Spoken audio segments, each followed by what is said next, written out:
2 Néphi chapitre 33. Les paroles de Néphi sont vraies. Elles témoignent du Christ. Ceux qui croient au Christ croiront aux paroles de Néphi. Celles-ci seront un témoin devant la barre du jugement, vers -559, -545 avant Jésus-Christ.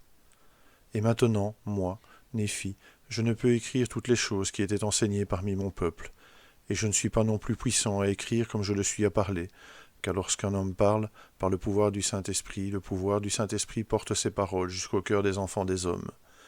Mais voici, il y en a beaucoup qui s'endurcissent le cœur contre l'Esprit Saint, de sorte qu'il n'a pas de place en eux. C'est pourquoi ils rejettent beaucoup de choses qui sont écrites et les considèrent comme des choses sans valeur. Mais moi, Néphi, j'ai écrit ce que j'ai écrit, et j'estime que cela a une grande valeur, et spécialement pour mon peuple, car je prie continuellement pour lui, le jour, et mes yeux mouillent mon oreiller la nuit à cause de lui, et je crie à mon Dieu avec foi, et je sais qu'il entendra mon cri. Et je sais que le Seigneur Dieu consacrera mes prières pour le profit de mon peuple, et les paroles que j'ai écrites dans la faiblesse seront rendues fortes pour lui, car elles le persuadent de faire le bien, elles lui font connaître ce qui concerne ses pères, et elles parlent de Jésus et le persuadent de croire en lui et de persévérer jusqu'à la fin, ce qui est la vie éternelle. Et elles parlent durement contre le péché, selon la clarté de la vérité. C'est pourquoi nul homme ne se mettra en colère à cause des paroles que j'ai écrites, à moins qu'il ne soit de l'esprit du diable. Je mets ma gloire dans la clarté, je mets ma gloire dans la vérité, je mets ma gloire en mon Jésus, car il a racheté mon âme de l'enfer. J'ai de la charité pour mon peuple et une grande foi dans le Christ, que je rencontrerai beaucoup d'âmes sans tache à son siège du jugement. J'ai de la charité pour le juif, je dis juif parce que j'entends par là ceux d'où je suis venu.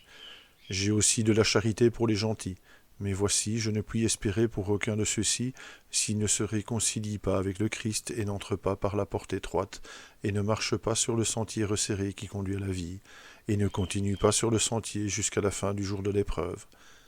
Et maintenant, mes frères bien-aimés, et toi aussi, juifs, et vous toutes, extrémités de la terre, écoutez ces paroles, et croyez au Christ. Et si vous ne croyez pas en ces paroles, croyez au Christ. Et si vous croyez au Christ, vous croirez en ces paroles, car elles sont les paroles du Christ, et il me les a données, et elles enseignent à tous les hommes qu'ils doivent faire le bien. Et si elles ne sont pas dans les paroles du Christ, jugez-en, car le Christ vous montrera au dernier jour avec puissance et une grande gloire quelles sont ces paroles. Et nous nous tiendrons, vous et moi, face à face devant sa barre, et vous saurez que j'ai reçu de lui le commandement d'écrire ces choses malgré ma faiblesse. Et je prie le Père au nom du Christ, que beaucoup d'entre nous, sinon tous, soient sauvés dans son royaume, en ce grand et dernier jour. Et maintenant, mes frères bien-aimés, tous ceux qui sont de la maison d'Israël, et vous toute extrémité de la terre, je vous parle, comme la voix de quelqu'un qui crie de la poussière.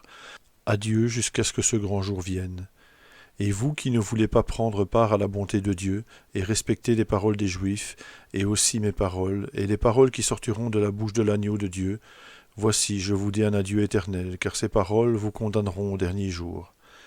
Car ce que je scelle sur la terre sera mis à charge contre vous, à la barre du jugement, car c'est ce que le Seigneur m'a commandé, et je dois obéir.